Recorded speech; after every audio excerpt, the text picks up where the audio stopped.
হাওড়া লিলুয়া থানার কোনা মোড়ে চলন্ত তুলো বোঝাই লরিতে আগুন। দমকলের 4টি ইঞ্জিনের ঘণ্টা দেড়েকের চেষ্টায় আগুন নিয়ন্ত্রণে আসে। লরি চালক পলাতক। কী কারণে আগুন তা এখনও স্পষ্ট নয়। নদিয়ার কালীনারায়ণপুর স্টেশন সংলগ্ন চূর্ণী নদীর ওপর স্থায়ী ফুটওভার ব্রিজ তৈরির দাবিতে রেল অবরোধ। 1 ঘণ্টারও বেশি সময় পর অবরোধ ওঠে, চূড়ান্ত ভোগান্তির শিকার যাত্রীরা।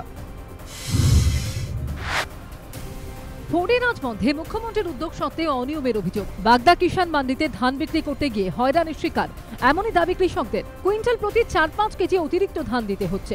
অভিযোগ খতিয়ে দেখার আশ্বাস কিষাণ মান্ডির আধিকারিকের। পঞ্চায়েতের বোর্ড গঠন নিয়ে অশান্ত আমডাঙ্গা। মরিচায় বিজেপিকে বাধা, সদস্যকে অপহরণের অভিযোগ। নিখোঁজ নয়, গা ঢাকা দেওয়ার দাবি তৃণমূলের, প্রতিবাদে বিক্ষোভ। খড়দায় গৃহবধূকে গণধর্ষণের অভিযোগ।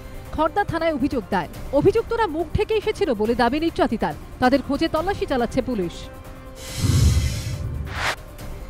খড়গপুর থেকে ঝাড়গ্রাম শালবনির বিভিন্ন অংশে ঢুকছে হাতির পাল। বিকেলের পর থেকে জঙ্গলমহলে কমছে ট্রেনের গতি। বন দপ্তরের সঙ্গে কথা বলে সিদ্ধান্ত রেলের। অবৈধভাবে বালি তোলার অভিযোগ। মানিকপাড়ায় বালি ভর্তি লরি আটক করল গ্রামবাসীরা। এলাকায় উত্তেজনা, পরে পুলিশ এসে পরিস্থিতি নিয়ন্ত্রণে আনে। এখনো অধরা চিতাবাঘ সচিন। খোঁজ নেই শিলিগুড়ি সাফারি পার্কের চিতাবাঘের। আজ থেকেই চালু হচ্ছে লেপার্ড সাফারি, জানালেন শিলিগুড়ির বেঙ্গল সাফারি পার্কের অ্যাসিস্ট্যান্ট ডিরেক্টর অসীম চাকি।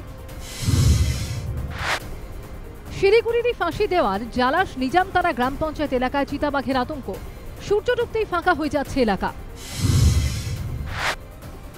মালদার টাউন রেল স্টেশনের ফুটব্রিজে ফিরোজ মিনারের ছবি। জেলার ঐতিহ্যের ছবির ওপর হাঁটতে নারাজ অনেকেই। বিতর্ক এড়ালো রেল কর্তৃপক্ষ। বোর্ড গঠনে অশান্তি। বিজেপির গরিষ্ঠতা সত্ত্বেও পুরুলিয়ায় 2 বোর্ড তৃণমূলের। জুলুমের অভিযোগ অস্বীকার শাসকের। বলরামপুরে পুলিশকে মারধরের অভিযোগে গ্রেফতার 9 বিজেপি কর্মী।